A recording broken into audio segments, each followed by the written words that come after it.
Surround yourself and put around you what you want to be. Put posters on the wall, write things down that you want to see in the future. Put pictures up on the wall of fond moments that you remember yourself graduating or being at the peak of your life. For example, for me, I want to lose weight as an example. And so this morning I woke up just telling myself something that I am not. I said, as of right now, I'm not. I said that I'm skinny and I'm built, right? And the purpose behind telling yourself what you want to be is that the mind, the brain, is almost like a program. It's why you see so much television, so much propaganda. It's because it gets you to buy it. Because the brain, they hack it. It's nothing more than software, right? So there's ways to hack the brain and get you to program yourself. If you say it enough, like a broken record kind of thing, you begin to receive it, and it seeps in, it comes in. That's why I'm always warning people about music, because music is, viruses. It can be referred to as viruses, and people are just receiving it like open heart, like come in virus kind of thing, and it's messing up the system.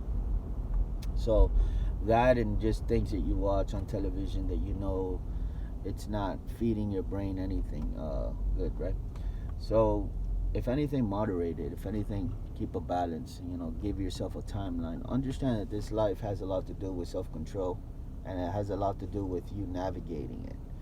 So if you want to be successful, if you want to be victorious, you're going to have to pay more attention to the things that you're trying to get to, your goals, than the things that take away your time, your energy, and don't give you anything in return.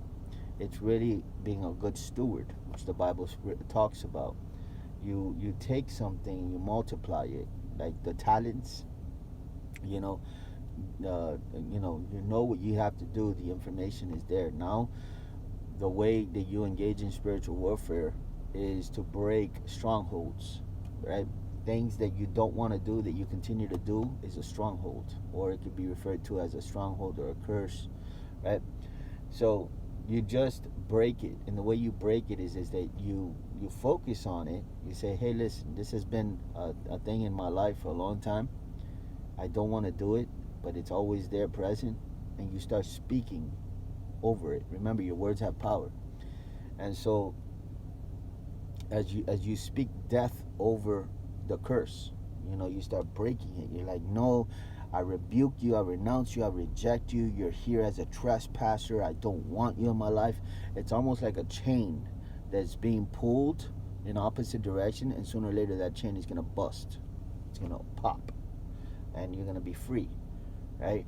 But the more you do it, the more you're pulling that chain, right? Until the stronghold, it's called a stronghold for a reason, because it feels like it's got you, okay? So pull it until it breaks, because it will break. But you got to retrain this, okay? And the way you do that is like I said, put things all around yourself. It could be in your car, it could be in your house, it could be in the bathroom. Write things down. I do that. I get magic markers, and I write things down on the mirror from my wife, as an example. I write on the mirror, you're beautiful. So every time she goes to the mirror, she sees her reflection, but she also sees the words, you're beautiful. And it's just nothing more than a reminder. Some people are saying, oh, that's sweet, but there's psychology behind it. There's golden pearls behind it. Why? Because we understand that the natural current of this world is negative, meaning you don't have to do anything to be negative. It's the natural current of this world. You just turn on the news. Just if you're listening to natural radio, most of it is talking about something negative, right?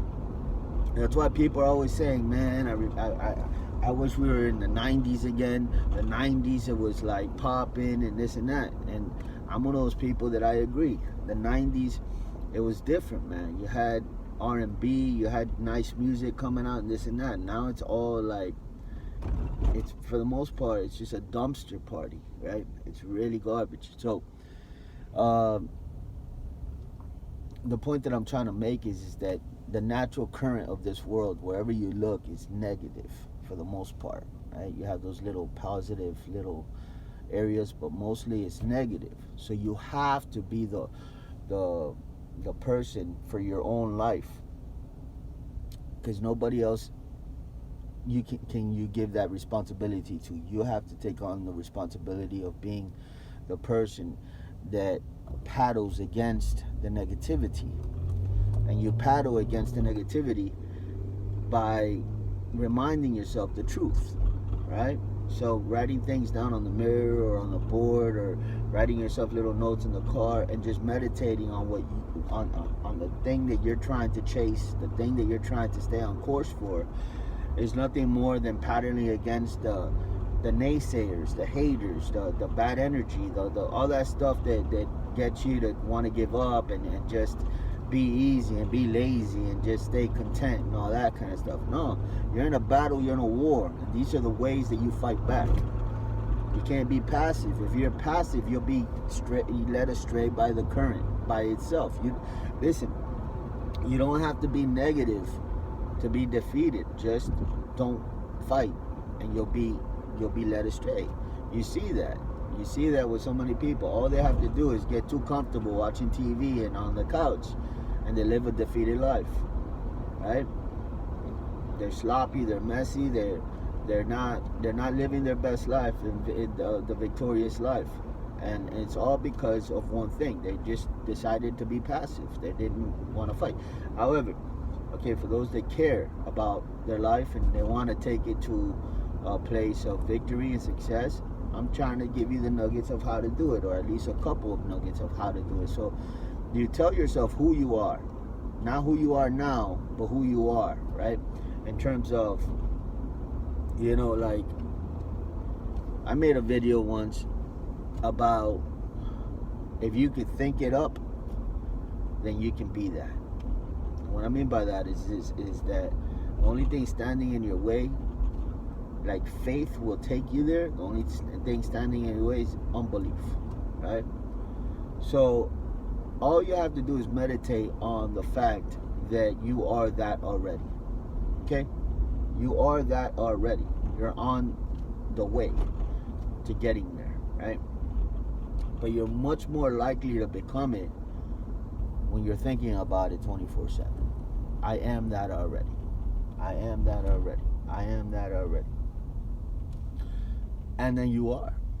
Period. I'll end the video with saying this. When I was growing up, I was about 8 years old when my brother introduced the idea of being a gangster in my life. My brother, my older brother. Remember that day like it was yesterday. It applies because the positive and the negative, they both go into the same stream. My brother brings up in the kitchen counter one time, and he's like, the fact that he was like coming out of the place of how our mom was raising us, and he was going to start being ghetto, he was going to start being cool, he was using slang words, etc.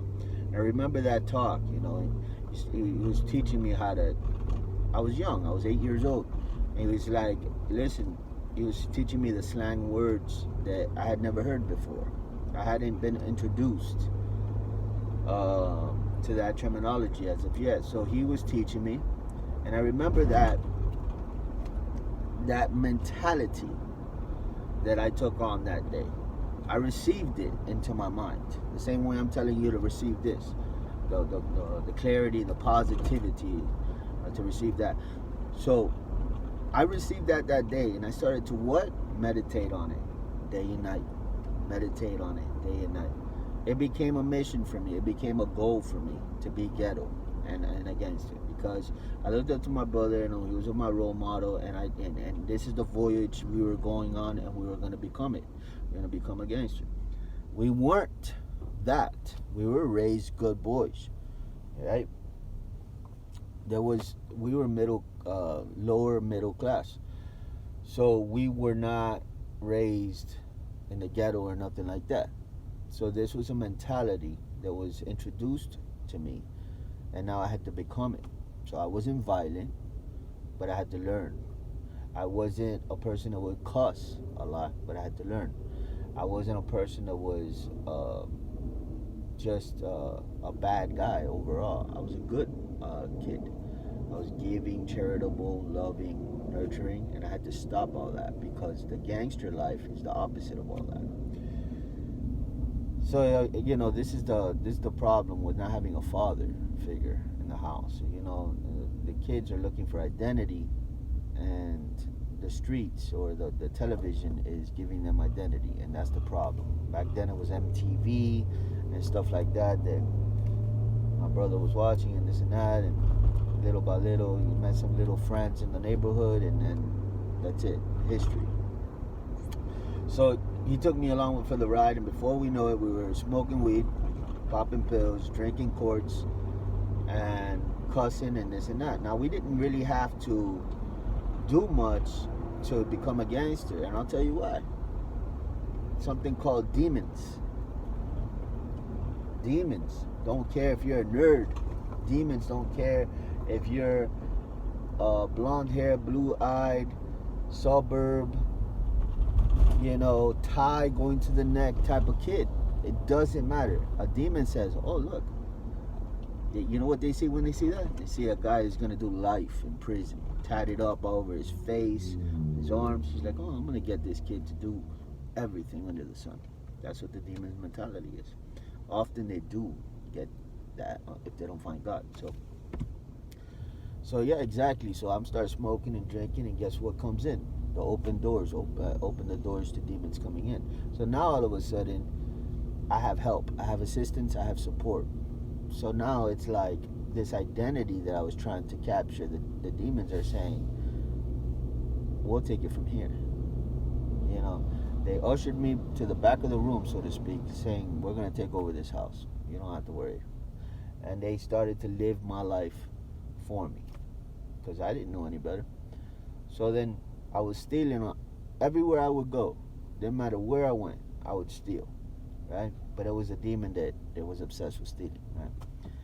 So if you would have casted out that demon, you would have seen like a little boy, like I don't know where I am, like I just need direction, But the demon's like, yeah, I'm gonna exploit that. I'm gonna take advantage of the fact that you don't know anything. And so I lived a long, painful, hard, suffering type of life because demons ran my life, all because of an introduction that my brother once told me in the kitchen table, saying, I want to be a gangster. And I followed him.